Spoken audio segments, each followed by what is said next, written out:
Hello, this is the Rabies Nation podcast. Thanks for tuning in. I'm Rabies 1, and the year is coming to a close. As of today, 2025 to 2026 school year will be starting in a few months.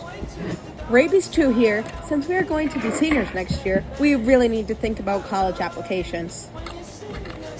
I know, but I've spent so much time with other things. I lose so much time because I don't realize how much time has passed. I deal with the same thing sometimes. What's yours? Well, history is one of those things that I find myself going into crazy deep dives just because I want to know what all happened before my time. Oh, really? How long do you look into history? How does that add to you? Well, normally I just put a video on in the background while I'm doing something, and whenever I look back at history, I end up being able to better understand just how much time has truly passed in the universe, and how little time we will and truly have in our own lifetimes. Wowie! I find that some of my favorite history to learn about is things that have happened in the last 100 years, because they have a very noticeable effect on our current state of worldly affairs in both the EU, Asia, and America, due to things like imperialism and the dollar being the trade standard. You are really into this.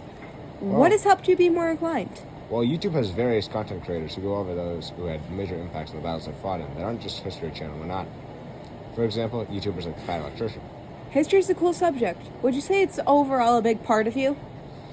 I mean, I think that I could easily go on for a pretty long time about several historical events and some of the key guys on the ground who are integral to everything going according to plan. For example, some figures in the Civil War, the World Wars, and Vietnam. And due to those being in things that are primarily covered on history channels, since those are the topics most covered in history, because we have a decent amount of knowledge about them. Really? That is very interesting. Thank you, Rabies 1, for telling me that. I could tell it has become a big part of who you are. And what about you? Me? Oh, well, I always lose track of time while playing a social deduction game, Town of Salem. Social deduction game? Is it similar to games like Among Us? How would you say it has shaped you over the years you have played it?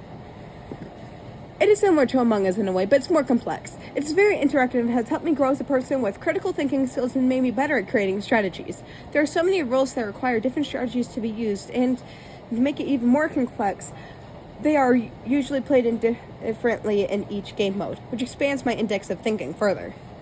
Have you considered that perhaps there are better ways to spend your time than rotting your brain playing games? I've played this game for hours at a time, but instead of wasting it rotting my brain, it helps me expand it even more. From playing the moment I wake up to 2 or 3 breaks just playing, and even watching YouTubers like 2% Skim play the game, it's a form of both entertainment and learning. I also play the game with my sister sometimes, which gives me only a slight challenge, as she is also a good player. These are what I try to expand more further on the topic of Town of Salem. I am curious what Town of Salem consists of, as I know it has come up in discussion once or twice. But can you give me a rundown of what it entails, because I know that unlike Among Us, it consists of different roles?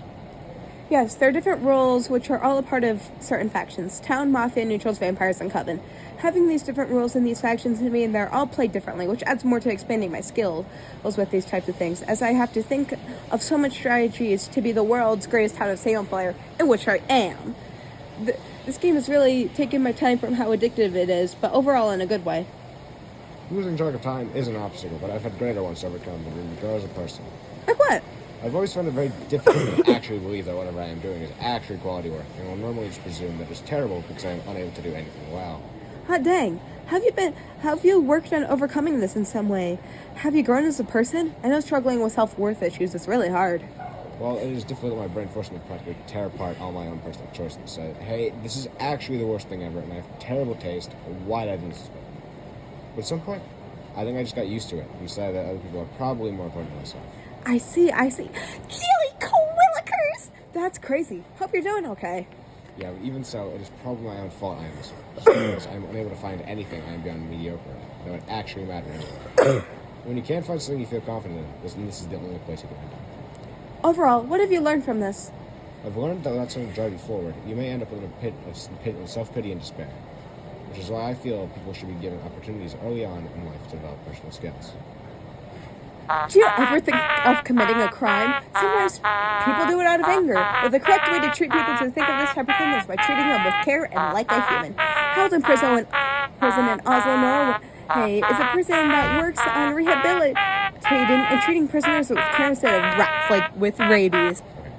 Wow, that prison sounds nice. Like an actual place to help humans instead of destroy them further.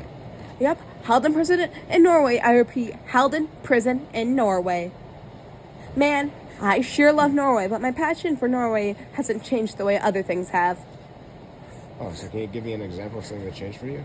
Because you said your love for Norway hasn't changed, implying other things have. Yes, my love for the trumpet only grows. I was really excited to play it at first, but I feel now that it's changed me as a person. If anything, absolutely changed me as a person. And it's music, more specifically, my trumpet. Well, I can tell just by how much care you put into it. But go into more detail about how it truly has changed your life. Well, music helps me not only calm down, but whenever I play my trumpet, I feel it.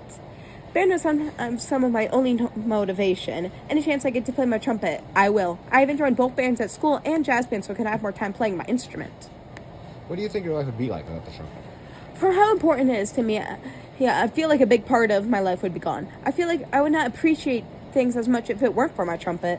Alakazoodle, man, that's pretty cool. Knowing how much effort in music and how much enthusiasm has to be into music to truly touch people, I can appreciate these things more. It's important to me to have this skill, and it connects me to the world in a way. I think that was a very honest discussion, and I think it should potentially help stir some thought when it comes time to write out a college application. I am, however, curious how you think this will. I think overall this helps us with our college applications, especially from speaking from the heart. I think we learned a lot about each other and things that are very important to us. Yeah, this will help colleges notice us while applying, as they need to know why we are the people they should accept. Come in next time when we talk about how we plan our last summer being in high school. Only $79.99 for a week subscription.